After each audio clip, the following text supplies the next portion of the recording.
Yeah, I've seen videos on taking a dirt bike and turning it into a dual sport is a stupid idea. What do you think? We're going to get into it. We're going to talk about it on the Rant and Ride. Look what happened. I woke up in a big old pile of money. Hey, all you KTM guys, come on. I'm Team Warren. Don't think I'm coming down on you.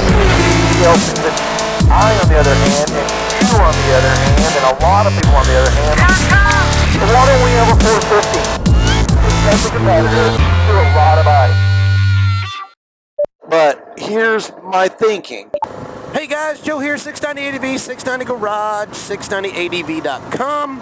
Happy Friday. Happy good day. Hopefully you had a good day. Hopefully you had a good week. Actually, I had a fantastic week. Weather has just been amazing here in the Dallas-Fort Worth area. I mean, we've been sitting, I think today, we were cruising around 58 degrees for most of the day. It was nice. Nice.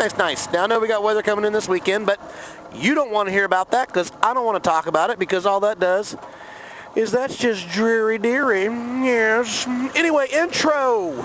Dirt bike, dual sport, conversion, makes sense, stupid, good? I don't know. I don't think it's a bad idea. What do you think? You think it's a bad idea? I see quite a few guys do it. I've done it. I did it a couple years ago. I'm going to throw my pictures up of my WR250F. I love that bike, and I ended up selling it just because, well, I regret it, but I ended up selling it. But the problem that the reason and the problem that I have is that I've got my son that wants to get into dual sporting, and it was too much bike for him. That's the long story short. Too much bike. So, but at the end of the day, fantastic bike, and I think it would have been just a perfect little get around dual sport bike. I don't know if I'd want to punch a lot of miles on it, but overall, it did everything. I mean, it was pretty cool, and that bike had tons of power. But anyway, on to what's at hand. Dirt bikes 2. Do you have them? Have you done it? If you have, comment. Let me know. I want to know what bike you had, what bike you did it to. Did you like it? Did you love it? Or did you hate it after you did it? And did it make sense? Would you do it again? Would you do it again? Is really the road I'm trying to travel down. So I think there's only 2 bikes out there that make the most sense just because the manufacturers set them up as close as possible to be street legal, and it makes the most sense. And the way that the bikes are set up, they're quite simple to get those converted. The first one, I mean, come on, I'm a Yamaha guy, but they've done a lot of work, and I don't know why we don't have one yet, but that WR450F, lots of power, not heavy, great bike, and it's literally 50% of the way there. It's already got a headlight. It's already got, basically, it's set up for the most part.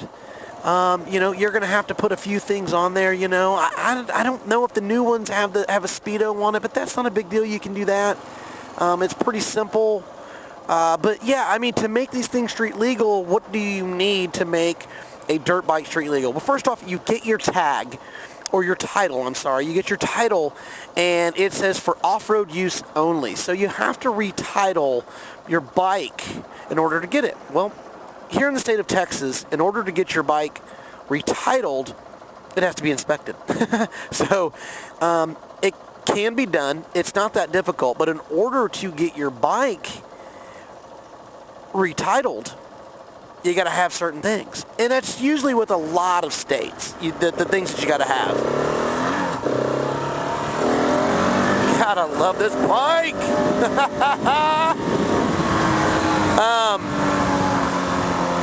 You gotta have a headlight, you gotta have a high beam, low beam, you gotta have a mirror, at least one, you gotta have that horn, you gotta have a tailplate, it has to be illuminated, and you also have to have the brake, front and rear, that illuminate your brake, and you have to have blinkers. You gotta have those. You gotta have it. Not gonna happen. It will fail every time. It's not gonna happen. And if you did, then you know somebody. You know somebody. You got a buddy that can get you through a couple of things. But those are basics of what you're going to need. Baja kits. I'm going to put it down in the description. And those are the kits that help you get those dirt bikes up to passing so that you can make them street legal. So the WR450F, that's my number one. My number two is Honda. All you Honda guys that just love Honda, I love Honda too. CRF 450X. And the reason I'm throwing out the 4-strokes, because the 4-strokes are going to be probably a little bit easier to work on and maintain. And the maintenance is going to be less on those whenever you want to do your stuff on it, you know, like your intervals, your oil changes, all that type of stuff. It's just going to be a whole lot easier. And not only that, those two bikes, they've done most of the work for you, and you can find them out in, you know, Cycle Trader, Craigslist, stuff like that, and they're not too difficult to find, and they're not super expensive.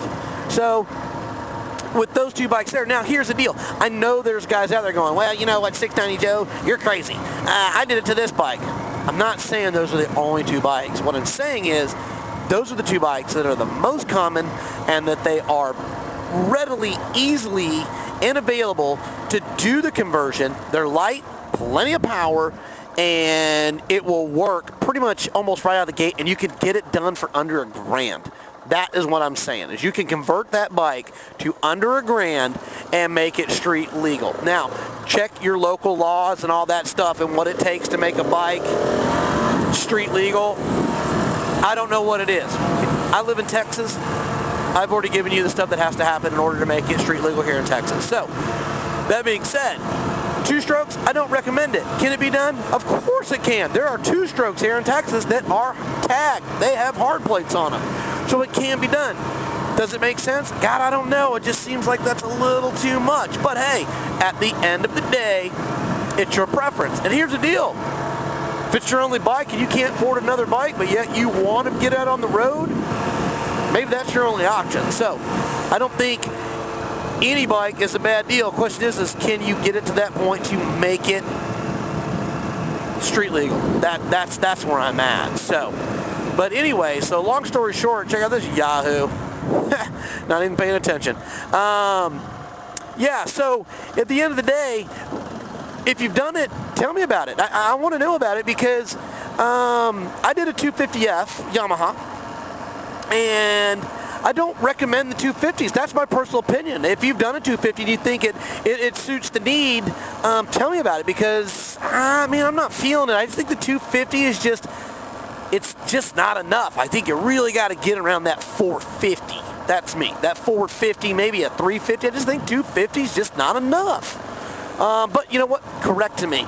If you can correct me, I really think you need to be around that 450, and I think those two bikes, WR450F, CRF 250X, I think those are the two best bikes. Those are your two best options to convert a dirt bike to a dual sport, and with the aftermarket parts, I think that is just your best bet overall. I think that's your best bet, but I know that there's other stuff out there. So anyway, doing those conversions, does it make sense? Does it not make sense? What do you think?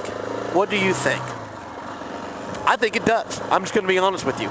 With the way that the things are changing around the country and around the world, the stipulations and the restrictions and stuff we had to do, the dirt bikes are not hit as hard as the already ready to go street dual sports. And the dirt bikes, guess what?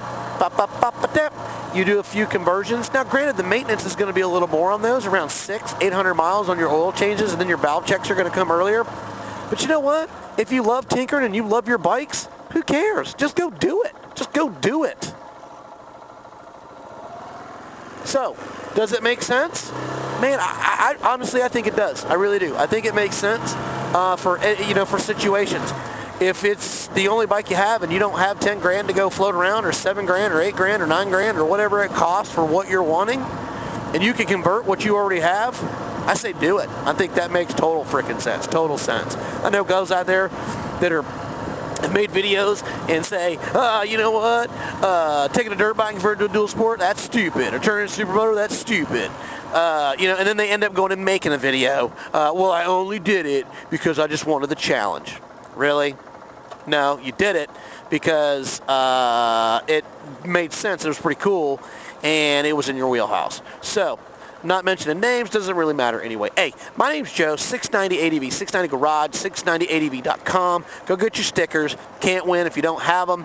We've got a slew going out this Friday to subscribers and people that have asked for them. That's the only way you're going to be able to win. We've got a magic number we need to hit. We are 75% of the way there before we have a giveaway, and you have to have that decal to win. So, anyway, I appreciate you. Appreciate your time. And if make sure you subscribe. Smash that button. Click the like. We need it. And it's like Grand Central Station around here. We can't even get out. Yeah. Anyway, green light, go. 690. Anyway, like I said, if you guys haven't subscribed, subscribe now. Give us a like. Go sign up, 690ADV.com. We appreciate you. You guys have a fantastic weekend. And we love you here at 690. 690 out.